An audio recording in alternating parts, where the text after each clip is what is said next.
কত বড় সাংঘাতিক ঘটনা চিন্তা করা যায়, যেখানে বাংলাদেশ ইতোমধ্যে তাদের অনড় অবস্থানের কথা জানিয়ে দিয়েছে যে এই টি-20 বিশ্বকাপ ক্রিকেটের বাংলাদেশ ভেন্যু যদি ভারত থেকে অন্য কোনো দেশে পরিবর্তন করে নিয়ে যাওয়া না হয়, তাহলে বাংলাদেশ কোনোভাবেই এই বিশ্বকাপে অংশগ্রহণ করবে না। এবং তাদের শেষ পর্যন্ত তাদের দৃঢ় অবস্থানের কথা জানিয়ে দেওয়ার পর আইসিসির শীর্ষ কর্তা ব্যক্তিরা তারা বাংলাদেশে ছুটে এসেছে এবং বাংলাদেশকে এই বিশ্বকাপে রাজি করানোর জন্য তারা এক প্রকার দৌড়ঝোঁক করছে। ঠিক সেই সময় ভারত তারা আবার দেখিয়ে দিল যে বাংলাদেশ তারা যে সিদ্ধান্তটা নিয়েছে সেটা সঠিক সিদ্ধান্ত নিয়েছে। কেননা ভারত আবার ঔদ্ধত্য দেখানোর মাধ্যমে এবং অহংকার করার মাধ্যমে বাংলাদেশের সাথে ভারতের আন্ডার-19 যে ক্রিকেট বিশ্বকাপ এই মুহূর্তে জিম্বাবুয়ের বুলাওয়েতে অনুষ্ঠিত হচ্ছে, সেখানকার আজকের ম্যাচে বাংলাদেশ অধিনায়কের সাথে কোনোভাবে হাত মেলালো না। ভারতের ক্যাপ্টেন মাহাত্রে, আয়ুষ মাহাত্রে, তিনি এই কাজটি করে দেখালেন এবং তিনি বাংলাদেশের পক্ষ থেকে বাংলাদেশ এই টি-20 দলের সহ অধিনায়ক জাওয়াদ আবরার তিনি গিয়েছিলেন আপনার টস করার জন্য। সেখানে টস শেষে যে দুই দলের ক্যাপ্টেন যেখানে হাতে একে অন্যের সাথে হাত মেলায়, সেই কাজটি কোনোভাবেই করল না আয়ুষ মাহাত্রে। এমনকি যখন টস হয়ে গেল, অর্থাৎ টস হয়ে যাওয়ার পর বাংলাদেশ ক্যাপ্টেনকে জিজ্ঞাসা করা হলো বাংলাদেশ টসে যেতে, এবং জিজ্ঞাসা করা হয় যে আপনারা ব্যাটিং নাকি বোলিং নেবেন। তখন বাংলাদেশ ক্যাপ্টেন উল্লেখ করে যে আমরা ফিল্ডিং নেব। এর পরপরে যেখানে করমর্দন হওয়ার কথা, সেই জায়গায় করমর্দন এড়িয়ে যে আয়ুষ মাহাত্রে তখন অন্যদিকে চলে যায়। অর্থাৎ এই ঘটনা যে আয়ুষ মাহাত্রে একা ঘটায়নি এটা নিশ্চিত, তার উপর মহল থেকে অবশ্যই নির্দেশনা রয়েছে এবং সেই নির্দেশনা ফলো করছে তিনি ফিল্ড পর্যায়ে যেয়ে। কিন্তু ভারত কেন বাংলাদেশের সাথে এমন করছে? বাংলাদেশের সাথে কি ভারতের কোনো শত্রুতা রয়েছে? তাদের সাথে কি বাংলাদেশের ক্রিকেটেও কোনো খারাপ সম্পর্ক রয়েছে? কূটনৈতিকভাবে কোনো খারাপ সম্পর্ক, রাজনৈতিকভাবে কোনো খারাপ সম্পর্ক নেই। এবং বাংলাদেশ যেমন তেমন তো কোনো ক্রিকেট দেশও নয়। তারা ইতোমধ্যে এই আইসিসি ইভেন্টে একটা বিশ্বকাপ জয়ী তারা দল। 2019 সালে তারা সর্বপ্রথম এই আইসিসি অনূর্ধ্ব-19 বিশ্বকাপ জয়লাভ করে। আর সেই দলের সাথে আপনি এমনটা করতে পারেন না। শুধু তাই নয়, ভারত ইতোমধ্যে এটা করছে এবং এটা তাদের একটা নেশারে পরিণত হয়ে গেছে। তারা বাংলাদেশ বলে নয়, যে কোনো মুসলিম ক্রিকেটারের সাথে তারা এমন ঘৃণ্য মনোভাব পোষণ করছে। তাহলে যেখানে তারা মুসলিম বিদ্বেষ পোষণ করে, সেখানে বিশ্বকাপ ক্রিকেট তারা আয়োজনের ক্ষেত্রে কোনোভাবেই সুইটেবল বা অ্যাপ্রোপ্রিয়েট কোনো রাষ্ট্র নয়। এটাকে আইসিসিকে অবশ্যই অবহিত করতে হবে এবং আইসিসির এই বিষয়টি কিন্তু মাথায় নিতে হবে। কেননা ভারতে যদি এই বিশ্বকাপ অনুষ্ঠিত হয়, তাহলে এখানে বাংলাদেশ শুধু নয়, অন্য যে রাষ্ট্রগুলো রয়েছে বেশিরভাগ রাষ্ট্রই দেখা যাবে যে তারা এই বিশ্বকাপে অংশগ্রহণ করতে পারবে না, শুধুমাত্র তাদের দেশের ভিতরে মুসলিম ক্রিকেটার থাকার কারণে। যেখানে বাংলাদেশকে আঘাত করা হয়েছে, সেম একইভাবে আবার অন্য রাষ্ট্রগুলোকে আঘাত করা হচ্ছে। এবার এশিয়া কাপে আমরা দেখেছি, যখন ভারত চ্যাম্পিয়ন হয় পাকিস্তানকে পরাজিত করে, ঠিক সেই সময়ে ভারত মহসিন নাকভির হাত থেকে এশিয়া কাপের ট্রফি নিতে রাজি নয়, অর্থাৎ তারা অস্বীকৃতি জানায়। তারা উল্লেখ করে যে আমরা মহসিন নাকভির হাত থেকে কোনোভাবেই এশিয়া কাপের ট্রফি নেব না। কিন্তু এশিয়ার কাউন্সিলের প্রধান হিসেবে মহসিন নাকভিও তার ক্ষমতা দেখালো। তিনি উল্লেখ করল যে যদি ভারত মনে করে যে আমার হাত থেকে, আমি পাকিস্তান ক্রিকেট বোর্ডের প্রধান এবং এই মুহূর্তে এশিয়ান ক্রিকেট কাউন্সিলের প্রধান হিসেবে আমি পাকিস্তানি বলে আমার হাত থেকে যদি ভারত মনে করে, বা ভারতীয় ক্রিকেট যদি মনে করে ক্রিকেটাররা যে আমার হাত থেকে কোনো পুরস্কার নেবে না বা ট্রফি নেবে না, তাহলে আমিও এই তালা বন্ধ করে রাখলাম।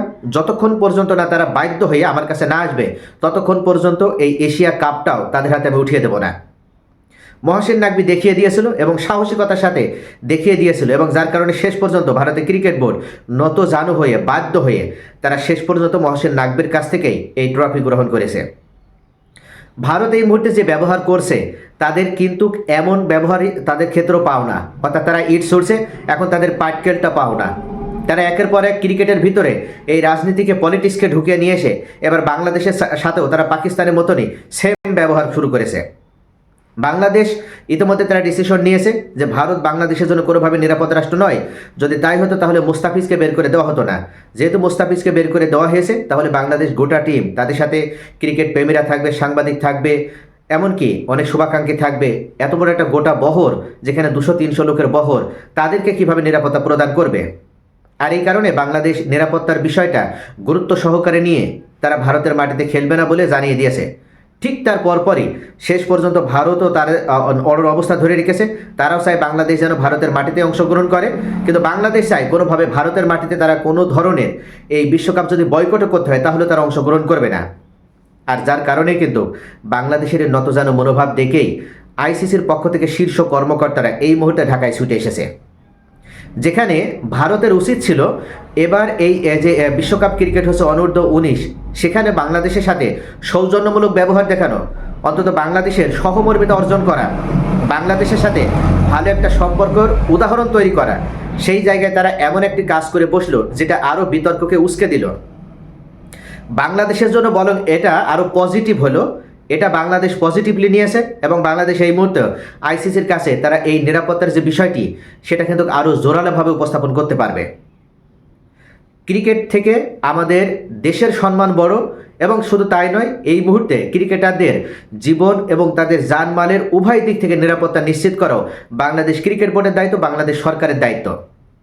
আর সেই জায়গা থেকে ভারত কোনোভাবে বাংলাদেশ ক্রিকেটারদের জন্য একটা নিরাপদ রাষ্ট্র নয়। ইতিমধ্যে সেটা তারা একের পর এক প্রমাণ করছে, যেভাবে তারা আজকের এই বিশ্বকাপ মঞ্চে তারা সরাসরি এটা প্রমাণ করলো। আপনি যে কোনো কিছু তো ভাবতে পারেন না, যেখানে সেখানে বিশ্বকাপ মঞ্চ এটা, যেখানে সারা বিশ্বের নজরে এসে সেই জায়গায় আপনি বাংলাদেশ ক্রিকেটকে অসম্মান করলেন। এই যে আয়ুষ মাহাত্রে, তাকে ব্যবহার করে যেভাবে বাংলাদেশ ক্রিকেটকে অসম্মান করা হলো, বাংলাদেশ ক্রিকেট দলের ক্যাপ্টেনকে অসম্মান করা হলো, এটার মানে গোটা 18 কোটি জনগণকে অসম্মান করা হলো। তাহলে এই 18 কোটি জনগণ কোনোভাবেই আর ভারতকে সমর্থন দিতে পারে না বা ভারতের পক্ষে থাকতে পারে না। এমনকি ভারতে যেয়ে বাংলাদেশ বিশ্বকাপ খেলবে এটাও তারা চাইবে না। যদি কোনো ব্যক্তি, কোনো ক্রিকেটার ভারতের পক্ষে দালালি করার চেষ্টা করে, তাহলে এই 18 কোটি জনগণ তাদেরকে ছুড়িয়ে ফেলে দেবে। কারণ এই মুহূর্তে বাংলাদেশের যথেষ্ট পাইপলাইন রয়েছে এবং সেখানে একজন ক্রিকেটার যদি বাদ পড়ে যায়, আরেকজন ক্রিকেটার সেখানে এসে জায়গা পূরণ করার মতন অসংখ্য ক্রিকেটার ওয়েটিং লিস্টেও রয়েছে। তাই এটা মনে করতে হবে যে এই জায়গা থেকে শিক্ষা নিতে হবে, যেখানে নিজের দেশের সম্মান জড়িত, যেখানে নিজের দেশের সম্মানের বিষয়, সেখানে কোনোভাবেই নিজের স্বার্থ বা ব্যক্তি স্বার্থকে প্রাধান্য দিয়ে ভারতের পক্ষে দালালি করা যাবে না। ইতিমধ্যে আমরা তামিম ইকবালকে দেখেছি, গুটি কয়েক ক্রিকেটারকে দেখেছি, এমনকি খালেদ মাহমুদ সুজনকে দেখেছি। তারা অবশ্যই শিক্ষা নিতে হবে এবং অন্যান্য যারা রয়েছে তাদেরকে এই বিষয়ে উপলব্ধি নিয়ে আসতে হবে যে ভারতে যে বাংলাদেশ কোনোভাবে যদি ক্রিকেট খেলে, তাহলে সেটা বাংলাদেশ ক্রিকেটের জন্য যদি কল্যাণকর হয়, তাহলে বাংলাদেশ একটা দেশ হিসেবে, একটা স্বাধীন সার্বভৌম রাষ্ট্র হিসেবে এই দেশের জন্য কখনো সেটা কল্যাণ বয়ে নিয়ে আসবে না। তাই এই মুহূর্তে ডিসিশন এখনই নিতে হবে এবং আইসিসির এই শীর্ষ কর্মকর্তা ঢাকায় অবস্থানকালে তার কাছে এই বিষয়টি উল্লেখ করতে হবে যে ভারতের বাইরে শ্রীলঙ্কা, পাকিস্তান অথবা অন্য কোনো রাষ্ট্রে যেখানে হোক, বাংলাদেশ সেখানে যে খেলতে রাজি আছে, কিন্তু কোনোভাবে ভারতের মাটিতে তারা আর খেলবে না। কারণ ইতোমধ্যে যতটুকু সম্ভাবনা ছিল সেই সম্ভাবনাটাও এই বিশ্বকাপ মঞ্চে এবার ভারতের অনূর্ধ্ব-19 দলের ক্যাপ্টেন আয়ুষ মাহাত্রে সেটা নষ্ট করে দিয়েছে এবং বাংলাদেশকে এক প্রকার ব্যাকফুটে ঠেলে দিয়েছে এবং বাধ্য করেছে। যেহেতু বাংলাদেশ তাদের স্বঘোষিত কোনো শত্রু রাষ্ট্র নয়, তাহলে বাংলাদেশের সাথে ভারত এটা করতে পারে না যে আমরা শত্রু রাষ্ট্র, সেই দেশের প্রতিনিধি হিসেবে যারা এখানে রয়েছে তাদের সাথে আমরা হ্যান্ডশেক করবো না, করমর্দন করবো না। এক্ষেত্রে তাদের একটা সুযোগ ছিল, স্কোপ ছিল। কিন্তু যেহেতু বাংলাদেশ ভারতের সাথে একটা বন্ধুপ্রতিম রাষ্ট্র এবং একটা প্রতিবেশী রাষ্ট্র হিসেবে বাংলাদেশের সাথে এই ব্যবহার করা মানে বাংলাদেশের গোটা 18 কোটি জনগণের সাথে তারা এই অসৌজন্যমূলক ব্যবহার করলো। তাই অবশ্যই বাংলাদেশ ক্রিকেট বোর্ডকে, বাংলাদেশ সরকারকে, আইসিসির শীর্ষ কর্মকর্তাকে জানাতে হবে যে যদি তারা ভারতের বাহিরে অন্য কোনো দেশে ভেন্যুর ব্যবস্থা করে, তাহলে বাংলাদেশ খেলবে, নতুবা না। এবং এই জায়গায় তাদের অনড় অবস্থান ধরে রাখতে হবে।